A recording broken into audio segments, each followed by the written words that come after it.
All right, here we go. Hello, happy Wednesday. We are coming to you live from DejaBrew Coffee here in Parker, Colorado. My guest, Nina Anderson. I know you should have a dance off. Like, who dances that?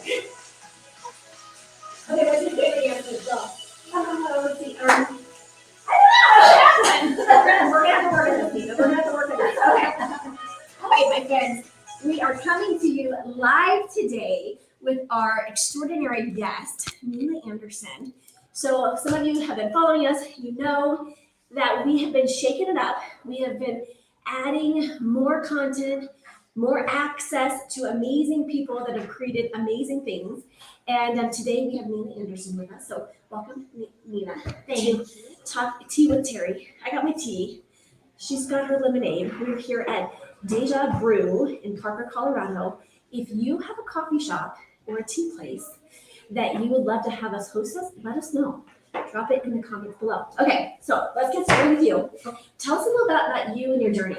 Oh my gosh, my journey. So my journey for the past 15 years, I have been in a direct sales business, and it's just been an amazing, amazing business. And through that, and her products are great. Yeah, they are. They're really good. I wouldn't have done it unless, they were great. But my background is corporate marketing, and I applied all my principles from corporate into my business. And then it just kind of grew and grew and grew. And I really found that there was a niche for me to share about productivity.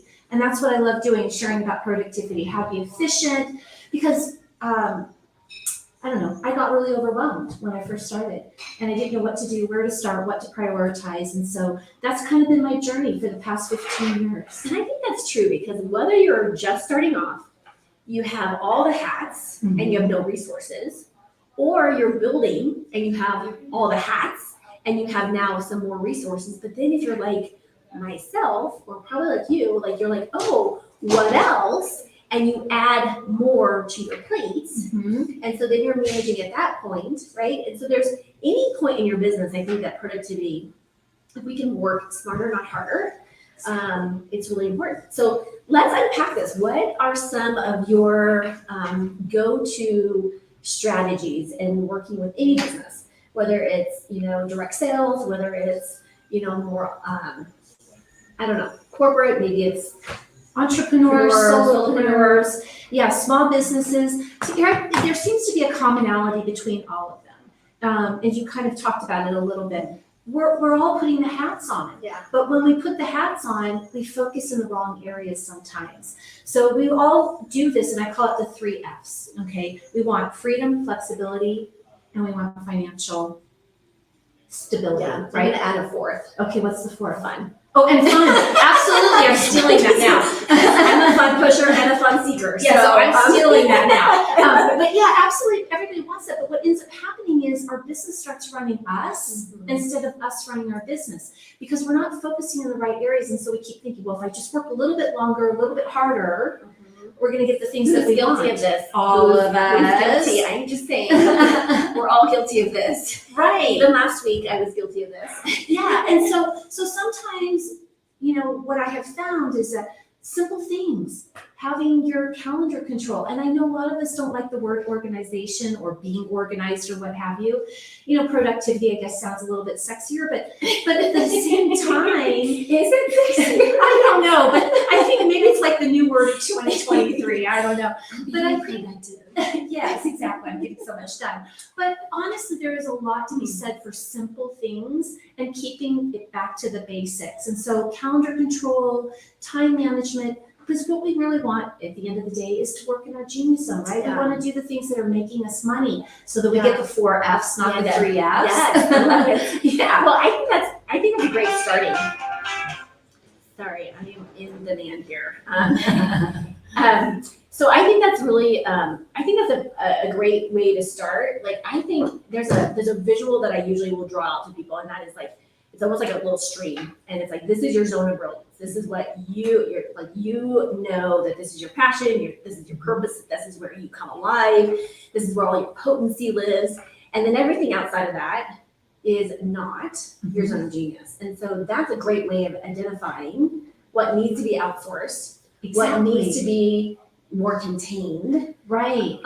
or resourced out in a way that, keeps you in your zone. And there's so many free or low cost things that you can do to outsource.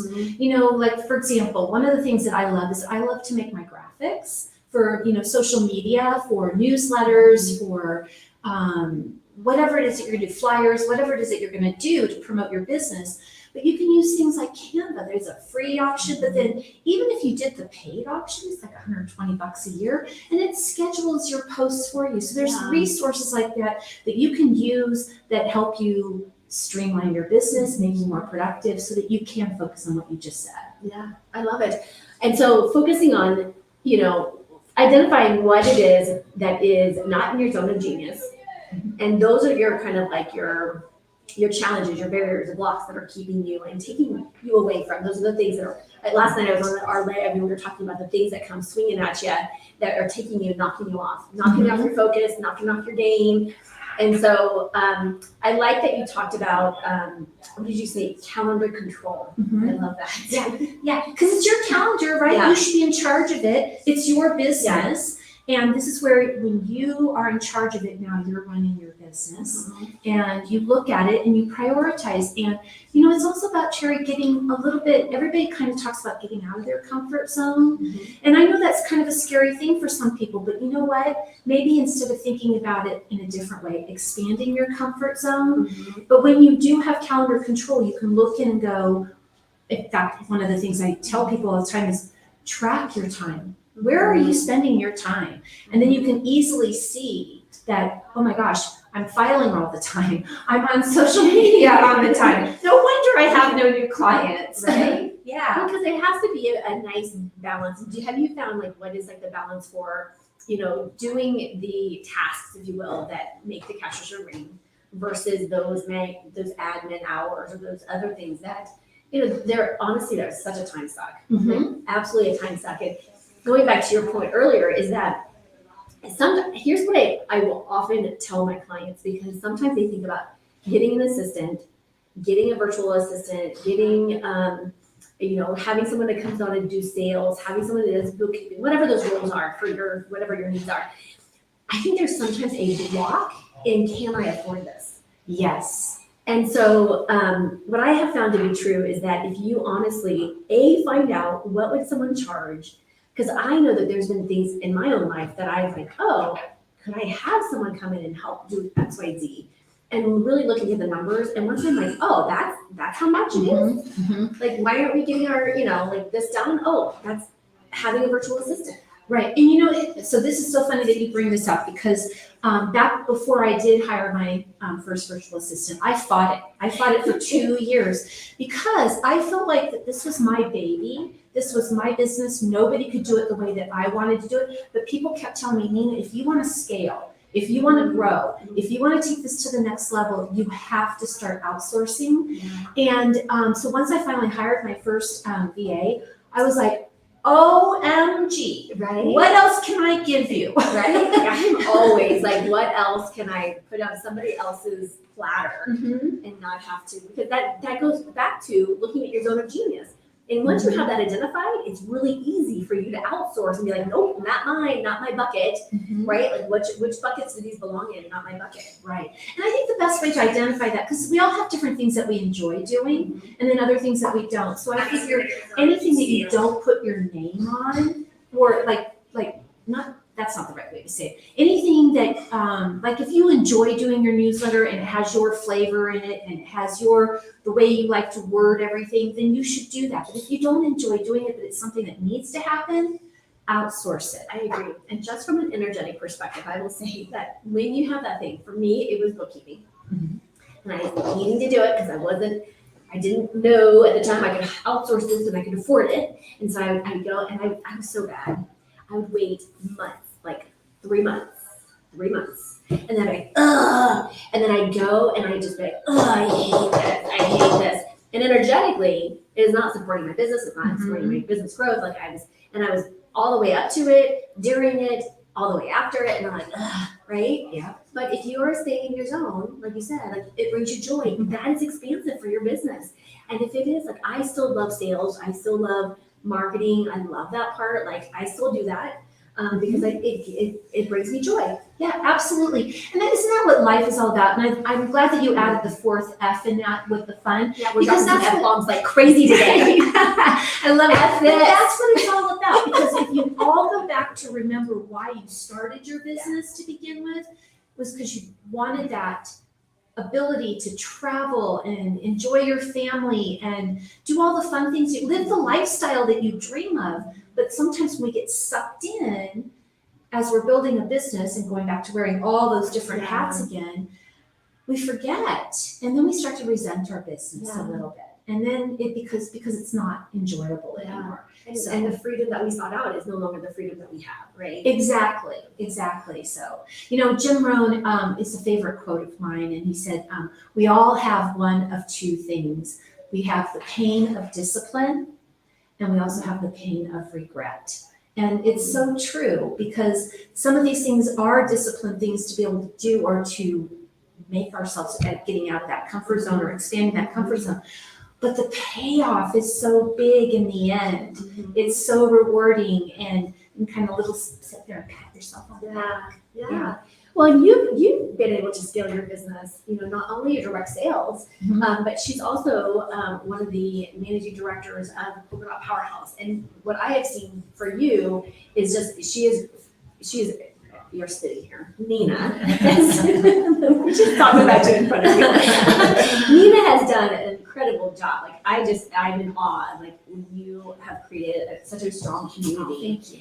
And and so by being productive, by being in your zone, that allows for, only once we have systems in place, we have structure, we've got those routines down, only then I feel like is when we can add in something else. Exactly. Because it takes it's another baby, essentially. And I think sometimes we make the mistake of doing it too early and not having, being really clear about, these different rules. Right. And and I am a big process person. And so, because here's the thing, we don't want to reinvent the wheel all the time. And that's what we end up doing. We put something out and we reinvent it instead of tweaking it or massaging it until we really know if it's going to work or not. And you're right. So running 3 businesses really requires me to have to be super focused on my time. I have 3 grandkids, so I want to spend time with them. It's summer. I want to hang out at the pool and do all the fun stuff, but I also still want my businesses to be in a place where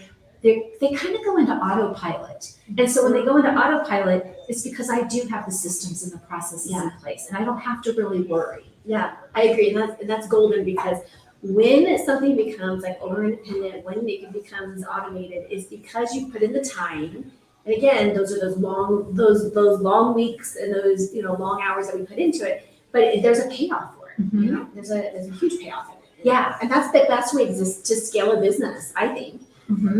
Is putting the systems. I mean, I know systems are not sexy, but you know what? They make our lives so much easier. Mary is off camera here. You should pop on and say hi. Mary, come and say hi. I just went to the Greek Fest with Mary. Hello, everyone. Hi. But she was just off camera, and you were, what was I doing? I just spaced what I was going to say. Darn it. Something about us. Oh yeah, and I said, okay, Mary. I said, we've got to systemize this. I'm like, we got to create a system. I go, okay, this is new, and so it's like we've got to make it duplicatable, because I think it's so important that any place in your business, and whether you're going to do it again or not, it's worth having and putting in the systems and just document it. Document what you're doing and throw it in a notebook. If you don't ever use it again, fine. But oftentimes when we're scaling, we're going to use that system or a similar system. The other day I was looking at this and I'm like, oh wait, that's what I told you, Mary. I was like, oh wait, do we have something already that's similar? I know this is new we're doing, but is there something that we can recreate? And so I was like, I'm pulling up some things that are similar to create that system for this one, because we can rob and duplicate and really pull from that. Well, and that's how I built my direct sales business, quite honestly. Because I don't want the people on my team to feel like they have to go out and create all this. And any of you that have people that, whatever type of business you have team members, you're bringing employees on, however you build your business, you want to have something that's really easy because it's a representation of your business, number one. But we want to make it easy for people to be able to say, oh, it's no brainer. I can do this. And that was how I built my direct sales business. One of my first business coaches that I ever had, whenever I would get into kind of a funk, she would be like, okay, Nina, we've talked about this like 3 million times. Why are we still We're stuck on laughing this? because you know. Why are we still talking about this? And so it would always be, she'd come back and she'd go, what kind of a process do you need? And once I got the process, I knew how to get from A to Z really easily. And like Terry said, you just kind of file it away. You don't have to reinvent it again. But it's now all of a sudden, here, Terry, you're on my team. Here you go. This is how you do it. Yeah. It is. It's such a way to scale their business when there's a done for you system. It takes out the guesswork. Oh my gosh, I'm going to say this. This is going to sound really mean. Okay. You? I'm going to say this. I can't think what I'm going to say, but I'm going to say it. Okay, I'm going to say it. I will often say, like, how do we simplify this process so that a monkey could do it? And so you simplify it down and you put in all the steps that if a monkey picked this up and they said, oh, I know English, I can do this, it would be so simple, right? And that's like the level of detail it's required to put those systems in place. But gosh, I'm telling you, when I train someone now, it's like we have a training manual, an SOP for every single position. And even when I create a new position, it's like I take from this position, I say, okay, what do we need? What changes? What shifts? And then it's really easy for that training model. And I have since recorded myself. So if there's ever a time that I'm not available, I do have a backup that means going through it. So that is an option. And the other side of that too, Terry, is that mindset is such a big piece of all of this. And so I think for some people, when they don't know where to start, they don't know what to do, they feel like they have to reinvent the wheel, it's kind of ease of mind that they don't have to go back out and revamp all of this, because there's already so much self-doubt, self-sabotage, am I worthy, the overwhelm. And so this just kind of eliminates that. So again, you can work where you need to work in your business. 100%. I agree. And what was I just going with that? When we have the systems, we talk about productivity, and we got off on kind of the systems thing, but that is what allows us to be more productive. You know, when we know exactly what needs to happen, and it takes out the guesswork, we can be more efficient with that. Right. So, and I always have I'm gonna ask you what your favorite time hack is. I'll say one of my favorite time hacks is, just by collapsing, I call it collapsing time. And one of the hacks in that is, I call it beat the clock. And you literally set the timer for that one task, not 14 different ones. But it's so fun because it's like you can add fun, dropping the F word again. You can add fun into it. And it's like, I'm like, okay, I bet I could get 17 of these calls done in 30 minutes, and then but it becomes like this really fun, but I am so productive on those times when I am zero focus and like, this is what I'm doing, and just having those like power hour or whatever, power hop hours. But what's one of your favorite time hacks? So I'm Productivity kind of hacks, productivity hack. Time blocking. I am a time blocker. And I think when I say time blocking to people, they're like, oh, because they see the whole calendar blocked out. Wrong. That is not how to do it. But it's about not multitasking, kind of what you were talking about, because multitasking is actually really bad. You don't get a lot done. So I'm a time blocker, but I'm also a time blocker in 60-minute chunks. And like you, I love to just sit there and this is what I'm focused on. But the beauty of this is I get rewarded at the end of that 60 minutes. This is where I can go for my walk. This is where I can go to the pool. This is where I can go do whatever it is that I want to do. But the important part about that, why I like it so much, is that it rejuvenates your creativity. It rejuvenates your brain so that you're able to take on that next task and do whatever it is that you need to do. Because have you ever felt like at the like you work on a project, let's say for 2 hours, 3 hours straight, and your brain is exhausted. It's just overworked.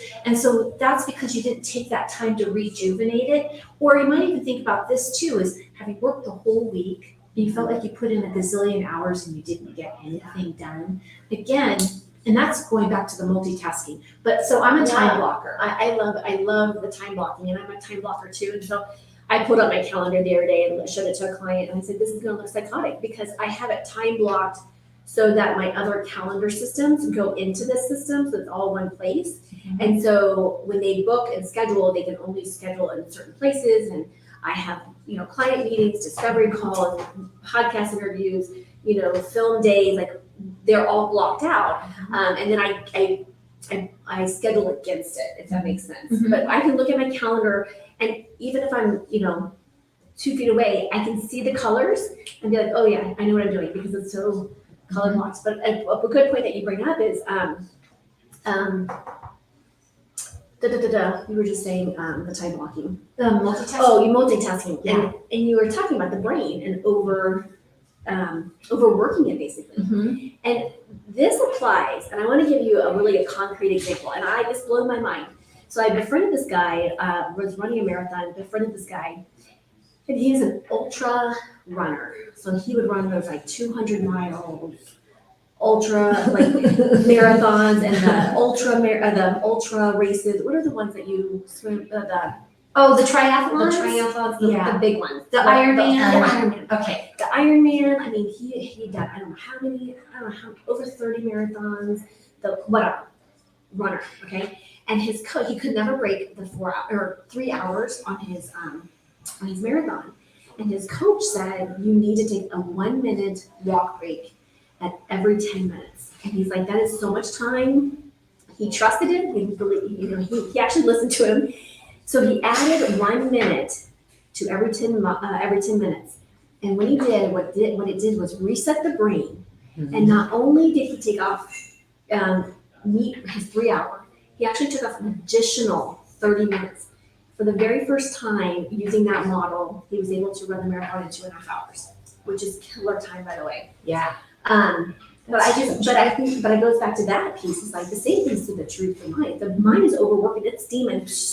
You gotta take a mental break, and chunking it up into 30 minutes, 20 minutes, whatever that you needed to give the time of actual rest and reset that it's required. And you know what else is really important about it? Because like you said, you can get so much done in that time. It's because you're laser focused on it. Because I teach my people too is that when that time, whatever the time it is that you set, when it goes off, no, it's not 1 more minute. It's done. It's done. And so that really gets you to like, oh God, I've got to get this done. And I kind of feel like it helps if you just be like, yeah, like exactly. I mean, just like you're like, boom, Yep, done. Yeah. Like I don't know, this that works for me. Yeah. Well, I so since I'm a process person, I'm like check it off. So for me it's like, because again, this is another thing too. People put together these Mondo to-do lists, especially ladies. My ladies, let's just get real. You put this Mondo to-do list Do together. not do it, ladies. No. And then you get so overwhelmed because you're like, oh my God. Yeah, how are you going to get it done? So it's like, don't do it. But if you do put a to-do list together, then let's just be realistic, okay? What are the top 3 things that you can do this week to move your business forward, to help you scale, to do whatever it is that you need to do? That's it. If you want to do more, you can do more. If it's only 2 things, but I mean, just get over the thing the fact that you have to get everything done. And I'd love to hear from you, because I don't know if this is true for other people, but I feel like because I will sometimes get in a habit of like writing down like, oh, what is all of it that I need to do? And for me, it's an anxiety reliever. Okay, and so even if you need to do the anxiety relief and write down everything, 400 pages, like the Christmas Santa list, right? But then come back and be like, okay, this is what I'm going to do today, and you can schedule it in your calendar. Those other things can actually get put in your calendar through the week, so that it doesn't. Because I get it that is an anxiety driver a lot of times. I don't know. I'd love to hear from you, because that's what it does for me. But if I have it written down, because that for me, I'm more of a right dominant brain thinker. So if it's out of sight, it's out of mind. And so I have to keep it in front of me. Otherwise, it's like, whoop. Yeah. And I'm the same way. I like to have everything that I know that I need to do, but I don't want to get anxiety over that I have to get it all done. 3 things or 2. Or Start with 2. And then 1. I mean, for crying out loud. build up, because what happens is we gotta build up the ego. Right, exactly. You're gonna And do then the it. other thing too is if you've had something on your list for like the last 7 years, take it off. Because it's not gonna get done. I did a list, this is so funny, because I just did this like a couple days ago. I created a summer list. What a summer list, you might ask? Well, a summer list is the projects I'm gonna do this summer. Okay. And so some of them, you know what, funny enough, I just literally wrote them down. And some of them, I'm gonna tell you, one is like, we gotta clean up our little outside patio area, which I'll do this weekend. One of them is like downstairs in our basement, we have a refrigerator and a wine cabinet that needs to get, I had a wine explode. Oh In my white wine fridge. And so we have to like take care of that. no. That's alcohol abuse. Just Just so you know. But I was like, so I wrote it on the list as like some of the summer projects that I'm gonna get done. And my husband, he didn't even know about it. He didn't even, and I just mentioned it. I was like, I think the fridge is downstairs and leaking somehow. And he went and cleaned it. So I'm like, I just need to like start planting seeds. So my summer list is already Delegation done. at its best. So, but there's only like 5 things on there, but they were like, okay, I'm gonna clean up my junk drawer in my kitchen. I'm gonna clean out the junk drawer in our bathroom. Like, you know, like those are like, I think those are the 5 things or 4 things on my list. But in the projects that I want to get done that I just haven't I just haven't wanted to create the space for it, right? Right. It's this is one of those things that, but that's my summer. Like by the end, I will feel successful is by the summer, these are done. Yep. And then also kind of on the flip side of that, what can you bless and release? Yeah. You know, get rid Oh, of that just- junk drawer is Yeah. going blessing and releasing Yeah. its way out. Like, so I'm gonna ditch the junk drawer. Yeah. And if you have solutions on how to ditch a junk drawer, like, 'cause why do we have junk drawers? Like, what is the purpose of a junk drawer? Because it's just junk.